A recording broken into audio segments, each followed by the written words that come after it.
Hello, welcome. This is Chaplain Rick with Corporate Chaplains of America. Glad you're tuning in and watching this segment, this video, wherever you're at, having coffee break with Chaplain Rick. Taking a moment just to pause on your hectic day just to listen to something that will uplift you, encourage you.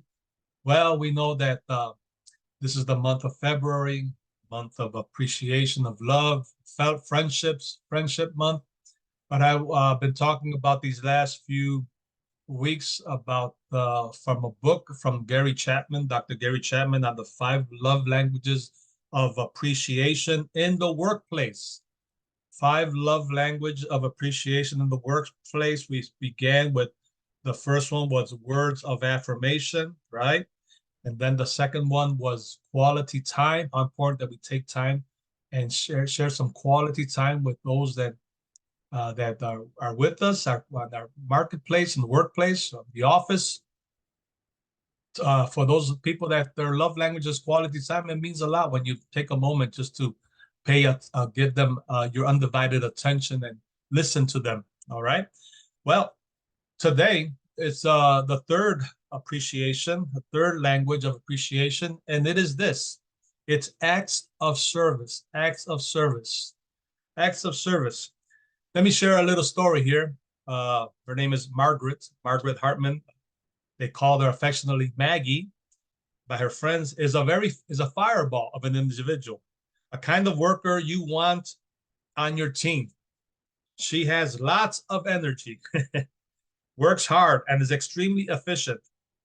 She is a team leader and able to get all her colleagues excited about completing the project. Maggie doesn't work for praise or recognition. She has a caring attitude and she intrinsically enjoys working and seeing tasks completed. Therefore, praising her or giving attention to her accomplishments and really does not motivate her. What really encourages our dear Maggie is when others pitch in and help her get things done. She views herself as being technically challenged and is especially affirmed when someone helps her with advanced computer work. Maggie, who is only 4 feet 11 inches tall, feels greatly encouraged when coworkers help her get things done that are on the top shelf. She's short, so she loves to hear a teammate say, "Hey Maggie, is there anything I can help you with? Anything I can do for you?" Maggie's primary language of appreciation is acts of service. When others reach out to help, she feels appreciated. For people like Maggie, maybe that could be you, demonstrating uh, appreciation through acts of service communicates caring. These individuals have the perspective, don't tell me you really care, show me that you care. For them, actions speaks louder than words. Therefore, giving them a gift of verbal praise can often be met with indifference. They are thinking, what I could really use is a little help. Well, my friends, acts of service, the appreciation language. For Maggie, and like many, an act of service is the physical expression of a thoughtful gesture. It's one of the 5 love languages, which are specific styles of showing love. At its core, an act of service is about someone going out of the way to meaningfully help and support the other person. Well, ancient scriptures says this in the book of called Romans. It says, be devoted to one another and in love. Honor one another above even yourselves. Just going out of your way to help make someone's life much better, much easier. All right. We know that the greatest leader that ever lived, Jesus Christ on this work that walked on this earth, was a master leader. And it says that but he said these words in the book of Mark, the scriptures of Mark, it says, for even the Son of Man did came not to be served, but to serve. Wow, to serve and give his life a ransom for many. but a gesture of servanthood, human leadership, servant leadership, with humility. All right. So that's what we are. That's what we can do. For how, and you may ask, well, how can I serve more efficiently in the marketplace, in my office, in my workplace, wherever that may be? How can you do it? Well, I'm going to give you at least 5 that I found here in this book that can help you uh, uh, demonstrate that and put actions into our words. Okay. Number 1, make sure your own responsibilities are covered before volunteering to help others. Very important. Make sure that you are taking care of your responsibilities first before you start helping and assisting and giving of your time and efforts to help someone else. Make sure that you're not one falling behind, okay, that it doesn't cause you to miss those appointments and those job deadlines that you have on your schedule. Well, make sure that you're holding up to your end. You're doing your own responsibilities. Okay, it's important. Okay, that's very important. Number 2 is this: before you go out and help somebody and assist somebody in showing your gesture of helping, make sure you ask before you help. Some people may not receive it kindly that you go out and start helping them and giving them a helping hand. Maybe they're not asking for it. They don't really want no one else to help them. So it's important that you, before you start helping and assisting somebody, you ask, is it okay with you? Is it do I have your permission? Can I help you?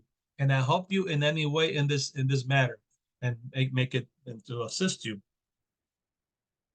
Okay, so it's very important. Ask. Number 3 is this: serve voluntarily.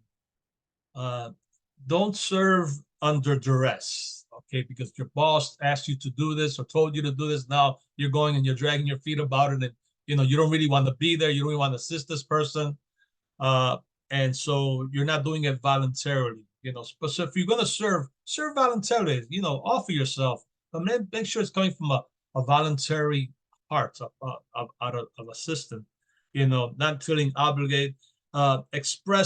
Expressing genuine appreciation for that person, for that individual, because we're in this office, we're a team, we're going to work together. We want to finish our goals. And then here is number 4. Number 4 is this: check your attitude. One got right along with that. Check your attitude. Uh, we want to collaborate together. It's a team. The acoustic for team, I've said, is together everyone achieves more. We're hearing it together. We have a goal. Check your attitude. Make sure it's coming from a heart of humility and not from pride. Just to show yourself that you're superior or anything like that. No, make sure it's done with attitude, a healthy attitude, okay, a positive attitude, a teamwork attitude. All right. You are there to make sure that others succeed as well, and so check your attitude, okay? And then number 5 is this: complete what you start. Now that's something, sometimes people will help and try to say, can I help you with this? I'm going to help you with this. And you start helping the person, but you leave them halfway hanging because for some reason you get distracted and you get pulled someplace else and you leave that person hanging, and that person, you left them she thought you were going to be helping them and finish that task. And then she's left with, okay, or he's left with the task hanging in his hands and didn't get the help that you said you were going to help. So if you're going to start something, be efficient, finish the course, finish the work. All right. Give it your best. My friends, if you know your colleague's primary language, and that's in appreciation, it's acts of service, okay, then discovering the specific service that would be most meaningful to them be as easy as asking the question: is there anything I could do for you that would make your work easier? Okay. Their answer to that question may surprise you, but you will now have valuable information on how you can most effectively express appreciation to that individual. Right? Demonstrating your appreciation for those you work with by serving them can be very low-key, yet effective way of encouraging coworkers, because that's what we're all about. We want to encourage one another. If acts of service is the primary appreciation language of an individual, then they are, guess what, energized when colleagues volunteer to help them. When they feel appreciated, they are deeply motivated to continue using the abilities they have for the benefit of the organization. Okay, for the benefit of the organization. So there it is, very simply. There's an ancient proverb that says, work done with a cheerful attitude is like rain falling on the desert. On the opposite side of that is work done with a negative attitude is like sandstorm blowing through the desert. Okay, so you don't want to be that person. You don't want to be the sandstorm blowing through the desert. So there it is. We serve and we care for one another. We help one another with the right attitude, with the right perspective, a spirit of collaboration, spirit of humility, spirit of team effort, team. We are here together. Together we achieve more, and you will go a long way. And guess what? You will energize that person. That person will feel energized because they feel they're not doing this all alone. They have others that are coming beside them and care. They truly care, not with just words, but they care with their actions, with their support, or with their collaboration. Well, it's been a blessing to share these few words with you. Again, acts of service, appreciation language. Next week, we'll continue with the following one. You don't want to miss it. And stay tuned.